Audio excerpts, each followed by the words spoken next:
En lo más profundo del cuerpo humano se guarda una biblioteca sorprendente de alrededor de 3.160 millones de letras genéticas. Estos códigos silenciosos no solo conservan el plano de la vida, sino también el registro oculto de un pasado inquietante.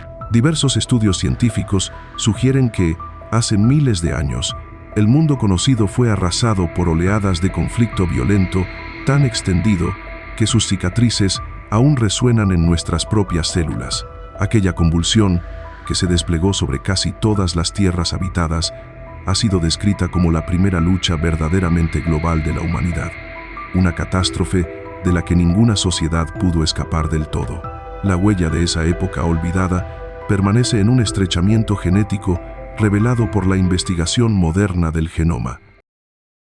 En la historia evolutiva, lo que la ciencia llama un cuello de botella ocurre cuando una población se reduce de manera tan drástica que gran parte de su diversidad genética desaparece. Estos episodios no son raros en la naturaleza.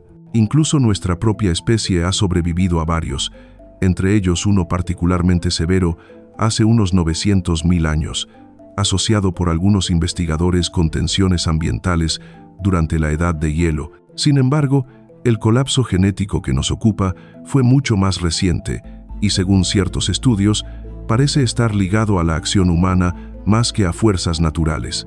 Un equipo de genetistas analizó el ADN de poblaciones actuales y halló pruebas de que, hace apenas unos pocos miles de años, en los últimos momentos del Neolítico en Europa, Asia y Medio Oriente, la diversidad humana sufrió una caída abrupta. La disminución fue tan rápida que grandes grupos de personas parecieran haberse extinguido en un periodo corto. Al inicio, las explicaciones posibles apuntaban a catástrofes naturales, erupciones volcánicas, sequías severas, epidemias u otros desastres ambientales, pero los resultados revelaron algo más extraño. El estrechamiento se observaba únicamente en el cromosoma Y, transmitido de padre a hijo. En contraste, el ADN mitocondrial, heredado por vía materna, no mostraba una pérdida similar de variación. Esa diferencia indicó que los hombres fueron los más afectados, mientras que las mujeres continuaron transmitiendo una herencia genética más amplia. A partir de ello, algunos especialistas plantearon la hipótesis de una violencia social sin precedentes. Quizá conflictos tan intensos entre grupos que eliminaron a gran parte de las líneas masculinas. Si la causa hubiera sido la naturaleza, lo esperado sería una reducción similar en ambos sexos. En cambio, la evidencia sugiere una catástrofe que golpeó con dureza a los varones. Según estimaciones genéticas, la población masculina efectiva en vastas regiones del Viejo Mundo pudo haberse desplomado hasta en un 95%. Dicho en números simples, solo 1 de cada 20 hombres habría sobrevivido, mientras que las mujeres pudieron haberlos superado en una proporción extraordinaria, quizá de 17-1. En toda la historia registrada, ninguna guerra alcanza una letalidad tan desproporcionada en términos porcentuales, ni siquiera la Primera o la Segunda Guerra Mundial.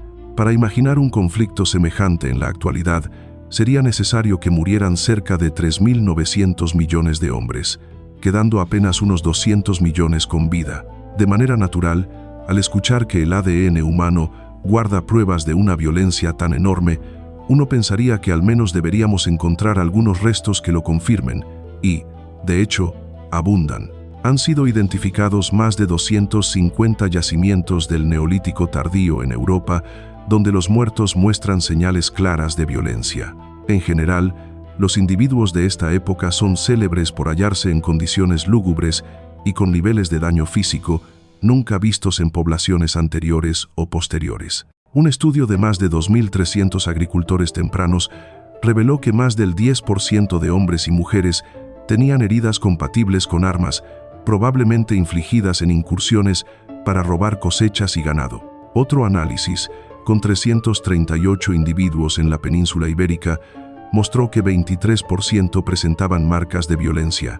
Los hombres adultos y adolescentes fueron los más afectados, representando 97% de los casos sin curación y 81% de los que habían sobrevivido al menos a un ataque. Esto sugiere que experimentar más de un enfrentamiento violento a lo largo de la vida era algo común. Aunque estas cifras resultan alarmantes, todavía no alcanzan el 95% inferido en estudios genéticos. Los investigadores señalan, además, que muchos ataques no dejan huellas en los huesos. Apenas 15% de los golpes mortales con armas cortantes provocan lesiones óseas visibles. A esto se añaden infecciones, enfermedades y otras causas indirectas vinculadas al conflicto. Lo cierto es que no fue la primera vez que humanos asesinaron a otros, pero la frecuencia en este periodo resultó extrema. Durante aquellos siglos se volvieron habituales tanto los combates como las masacres indiscriminadas, y varios yacimientos confirman esa brutalidad. Uno de los ejemplos más escalofriantes es la fosa de Thalheim, en Alemania, datada hacia el año 5000 a.C. Allí se encontraron los restos de al menos 34 personas asesinadas sin piedad. Lo inquietante es que ninguno de los esqueletos mostraba heridas defensivas, lo que implica que intentaban huir en lugar de pelear. Los golpes mortales se concentraron en 3 tipos: cortes hechos con el filo de un hacha pulida, fracturas provocadas con el lado romo de la misma herramienta y, en menor medida, impactos de flechas que apenas alcanzaron a 3 víctimas. Los análisis de cráneos revelaron que los agresores apuntaban casi siempre a la cabeza.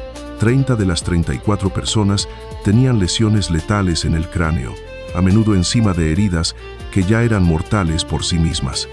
Entre los muertos había 16 niños, 9 hombres adultos y 7 mujeres mayores. Las mujeres jóvenes, en cambio, estaban ausentes, un patrón repetido en varios escenarios de masacres neolíticas. Los especialistas interpretan esto como una señal de que eran consideradas valiosas y probablemente tomadas como botín por los vencedores. Este ataque en particular ocurrió dentro de un asentamiento que contaba con fortificaciones, como empalizadas de madera, lo que confirma que desde entonces existía una necesidad urgente de protegerse de otros seres humanos. De hecho, otros sitios de masacres en asentamientos también tenían defensas similares. Tal es el caso de Schletz, en Austria, fechado igualmente hacia el año 5000 a.C. Allí la devastación fue aún mayor. Alrededor de 200 víctimas fueron arrojadas sin cuidado a una fosa común después de un asalto al poblado. Como en Thalheim, las mujeres adultas estaban casi ausentes entre los muertos, pero esta matanza mostró diferencias importantes. Además de la posible captura de mujeres, los agresores pudieron haber secuestrado a niños y adolescentes, ya que también se encontraban en escaso número entre los restos. Y lo más perturbador es que muchas de las víctimas fueron halladas sin brazos ni piernas, con cráneos separados, lo que sugiere prácticas de tortura y desmembramiento. Es posible que estas acciones respondieran a tradiciones específicas del grupo atacante, pues en distintas regiones, como en Asia, eran comunes costumbres como la cacería de cabezas. Otro caso impactante lo representa el yacimiento de Herxheim, en Alemania, considerado hasta ahora la fosa común prehistórica más grande conocida, datada entre el año 5300 y 4950 a.C. A diferencia de otros sitios destruidos por invasores, aquí los arqueólogos creen haber encontrado a la propia comunidad agresora. En las afueras de una aldea de unas 15 hectáreas, excavaron al menos 80 fosas que contenían víctimas en cantidades enormes, entre 1000 y 1500 personas, desde recién nacidos hasta ancianos. Si se compara con la población actual, sería como si una ciudad construyera una fosa con más de 800.000 cuerpos junto a sus murallas. Los restos muestran patrones sistemáticos: huesos rotos, cráneos partidos a la mitad y señales de despojo. La cantidad de cabezas procesadas llevó a los investigadores a sugerir que se trataba de un culto alrededor de los cráneos, con prácticas rituales que incluían el consumo humano de tejidos, especialmente del cerebro, apreciado por su riqueza en grasa. También hay evidencia de que se removían lenguas y se trituraban huesos para extraer la médula. Algunos huesos presentan marcas de mordidas selectivas, como en falanges y huesos de las manos y pies, lo que indica preferencias particulares. Varios cuerpos fueron cocinados, algunos incluso asados en espetones. Al final, los restos fueron reutilizados, ciertos huesos convertidos en copas, otros en adornos y algunos colocados en estacas a la entrada del asentamiento, como si fueran símbolos macabros de identidad y poder. Basta decir que encontrarse con este grupo era lo peor que podía suceder, y evitarlo quizá era más difícil de lo que parece. Aún sin contar con medios de transporte desarrollados, lograron llevar la guerra a gran escala, con víctimas procedentes de culturas muy distintas, algunas situadas a casi 500 kilómetros de distancia. Los análisis isotópicos muestran además que entre los muertos había tanto cazadores-recolectores como agricultores, junto con personas de las montañas y de las llanuras. Todo indica que los habitantes de Herxheim fueron un pueblo con una ferocidad extraordinaria, capaz de realizar incursiones exitosas que exigían no solo violencia, sino también táctica y cierto nivel de organización logística. Y lo más sorprendente es que, aunque su asentamiento era considerado grande para los estándares neolíticos, en realidad contaba con menos de 50 habitantes. Una cifra pequeña para orquestar actos de tal magnitud, lo que vuelve aún más inquietante su eficiencia. Persisten, sin embargo, varios misterios. Se desconoce quiénes fueron exactamente las víctimas: prisioneros de guerra, esclavos o viajeros desafortunados que pasaron demasiado cerca. Tampoco está claro el destino de los propios nativos de Herxheim. Algunas pruebas sugieren que la aldea fue abandonada poco después de las masacres, con una ocupación máxima de apenas 50 años tras los entierros, lo que ha llevado a especular si otro grupo buscó venganza. Lo cierto es que Herxheim destaca como uno de los yacimientos más aterradores conocidos. Sin embargo, esa brutalidad tan específica no fue un caso aislado. En distintos lugares se documentaron prácticas igualmente espeluznantes: guerreros que coleccionaban cabezas, comunidades que quebraban y extraían las espinillas de forma sistemática, grupos que perseguían y mutilaban a forasteros, e incluso combatientes que enterraban a sus enemigos vivos. La violencia se manifestó con una diversidad tan grande como la de sus armas. Se usaron herramientas tanto contundentes como cortantes: azuelas, lanzas, arcos y flechas, hachas, garrotes, cuchillos, raspadores, hoces, martillos y más.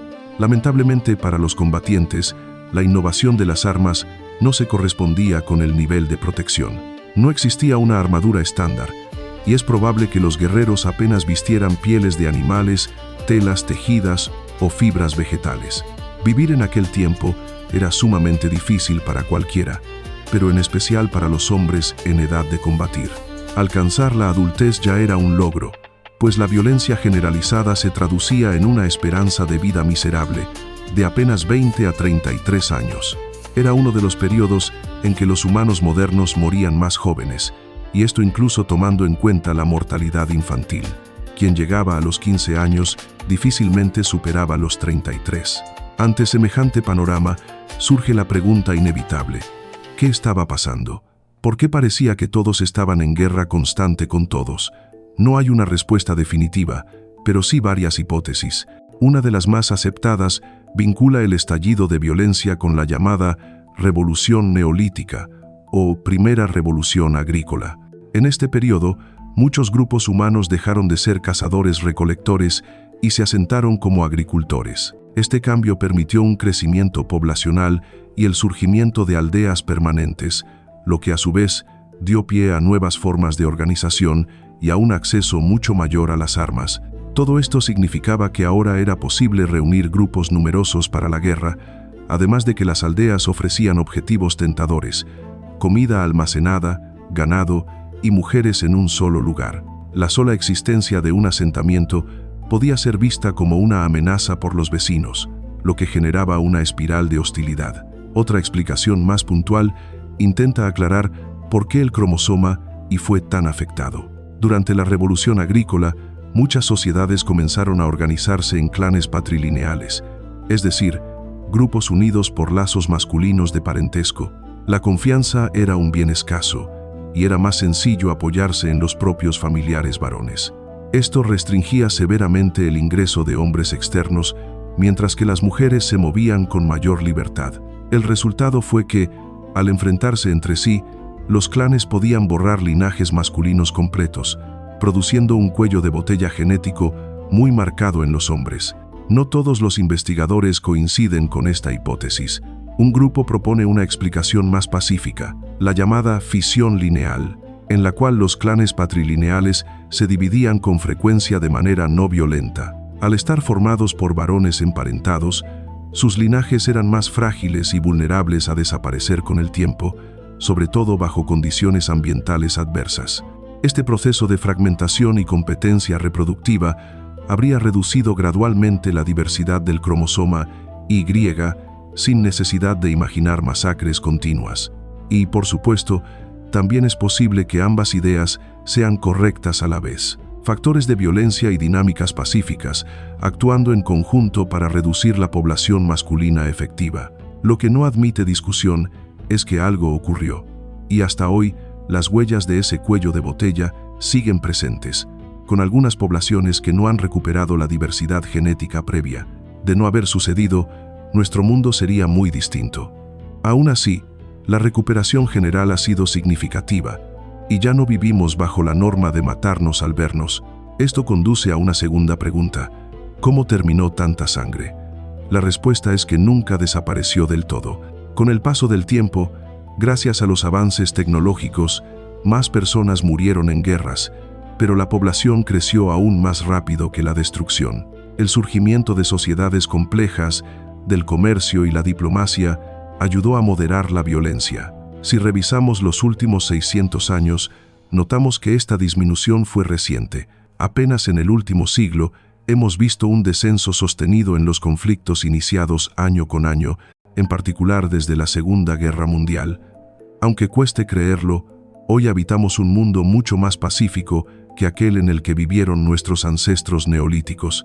Las huellas de aquella época permanecen silenciosas, escondidas en nuestros huesos y en los pliegues invisibles del ADN. No hay crónicas escritas de aquellos días, solo fragmentos dispersos, fosas, cicatrices en cráneos olvidados, aldeas desiertas y la memoria genética que aún cargamos. Lo que alguna vez fue miedo, hambre y violencia desbordada, se convirtió en una sombra que cruzó milenios, modelando quiénes somos hoy sin que lo sepamos del todo. En la superficie, el mundo cambió. Se levantaron ciudades, surgieron reinos, se inventaron leyes y lenguajes que buscaron ordenar lo que antes fue caos. Pero bajo todo ese progreso, sigue latiendo una historia más antigua, la de pueblos que se levantaban unos contra otros, dejando un eco que todavía vibra en nosotros. El pasado neolítico no es solo un catálogo de masacres, sino el recordatorio de que la paz que hoy damos por sentada es un fenómeno frágil, construido a base de incontables ruinas. Y aunque ya no caminamos con el miedo de morir antes de los 30 años, basta con mirar hacia atrás para comprender que la violencia que alguna vez definió a la humanidad aún descansa, agazapada, dentro de nuestra memoria más profunda.